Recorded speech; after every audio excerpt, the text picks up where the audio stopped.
We don't need you. What? Leave now and never come back. No! Leave now and never come back!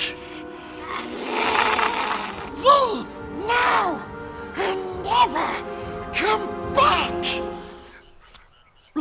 We told him to go away. And away he goes, precious! Gone, gone, gone! Smeagol is free! Shields up, Ironbreakers. Rurikhan here, coming at you with another edition of the Cons Cast, and today we're going to be talking about Bungie leaving Activision and taking Destiny with them.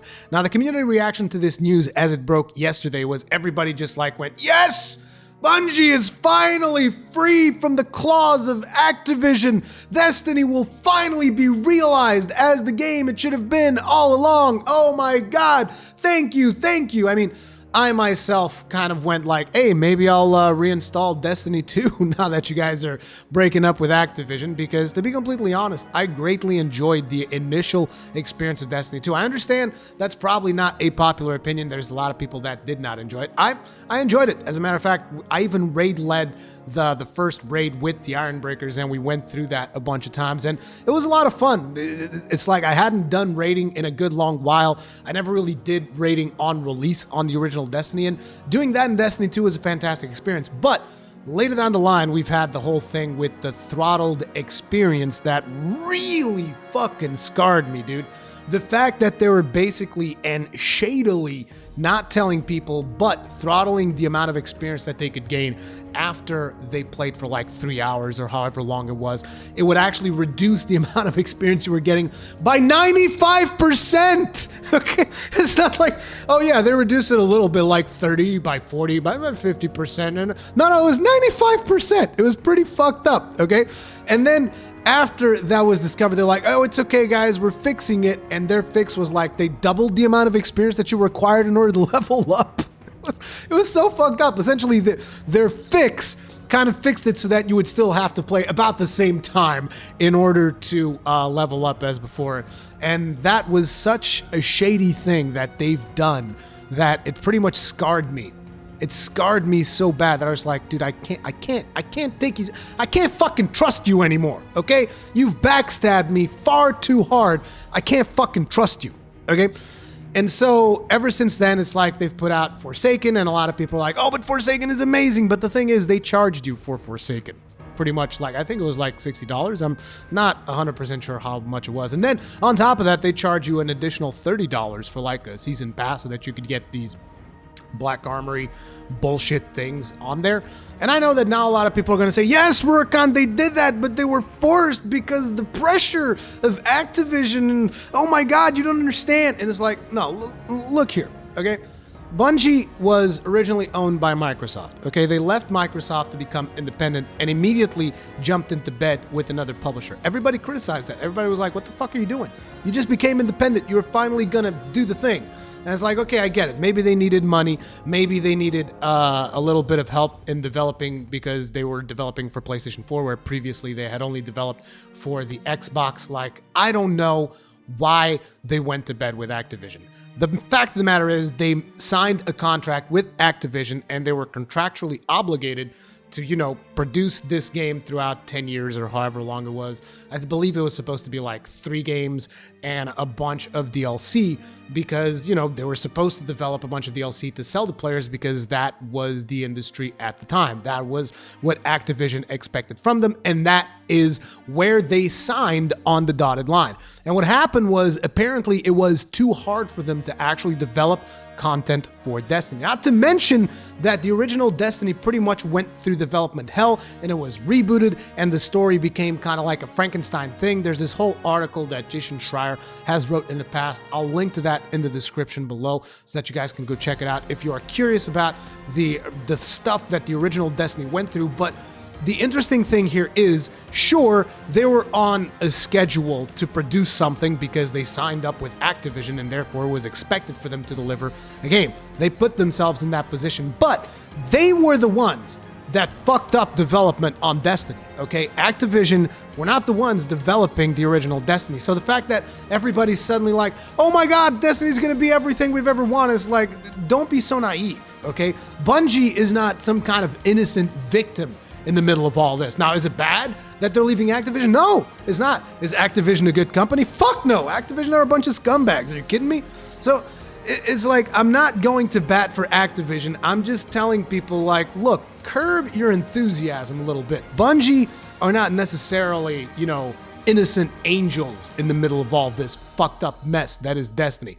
Bungie were actually the ones that came up with the idea for Eververse because they could not produce content in a way that they were contractually obligated. They were having trouble working with the original Destiny technology. They weren't able to produce content at an acceptable pace. So they couldn't produce the DLC that they were contractually obligated to deliver. And as such, they went to Activision. They were like, hey, so we're not going to be able to produce all that DLC that we talked about. It's just not going to happen.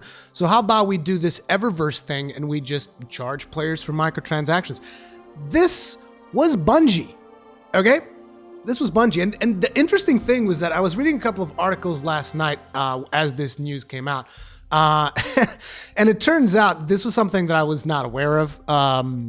It turns out that after they kind of screwed the pooch with the original Destiny, they actually received a visit from another team, which was Blizzard, the team that was led by Josh Mosquera. We've talked about him in the past, and this was the team that essentially produced Reaper of Souls. Now you look at Destiny, and you can draw some parallels to Diablo 3. I mean, sure, it's a looter shooter and all that, and Diablo 3 is hack and slash, but in their very essence, they're still loot-driven games.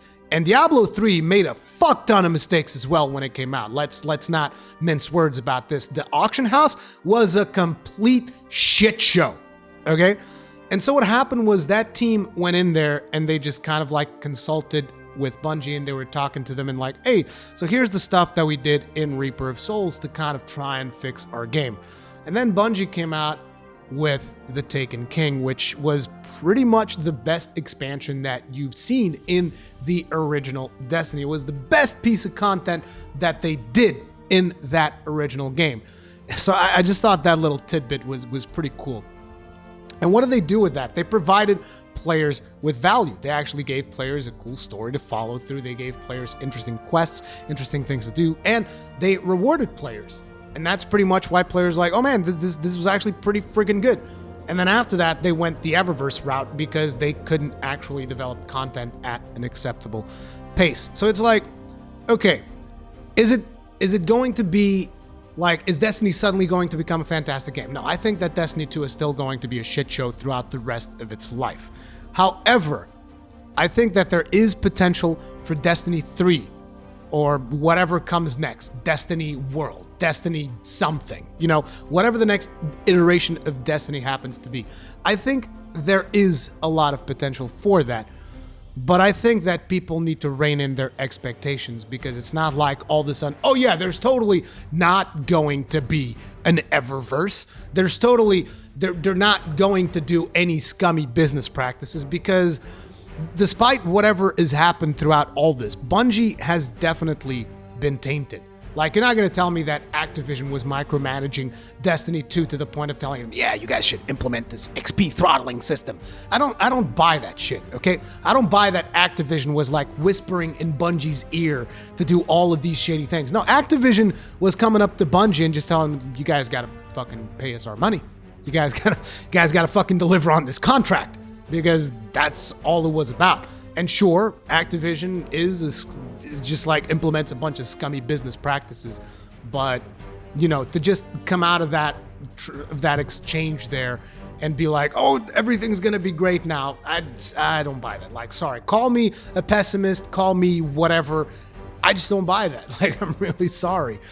It is, however, interesting that a while back we've had that whole exchange where Activision was like, oh man, Destiny 2 is underperforming. Destiny 2 is being really bad, which is a terrible thing to say about a game that you're actually publishing. It's like really bad that you're going to say, oh yeah, our game's doing terrible. Like, you remember who else did that? Epic Games did that with Paragon. You remember they were like, oh yeah, we're not sure what direction we're taking with the game. What happened after that? It was like 3 months. Oh yeah, we're closing the game down. That's usually how it goes. Like, you cannot express doubt in the public eye that like your game is not performing. But what was more interesting about that exchange was that Bungie kind of came out and said, no, we're actually pretty pleased with the way that Forsaken is performing, which was surprising. That it's like, oh, you guys are not doing it. I think that was probably the first signs that the relationship was failing. It was falling apart. Bungie, like a battered wife, it was like, no, stay away. Leave my children alone. And eventually they got a divorce and they took the kids. But anyway, what do you guys think about all this? Let me know in the comment section down below. If you guys enjoyed this video, make sure to hit it up with a like. Or if you did not enjoy this video, if you completely disagree with me and you think I'm full of shit, hit it up with a dislike, okay? Just tell me something.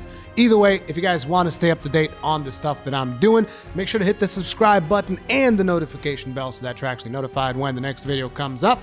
Thank you very much for watching, and I'll see you in the next one.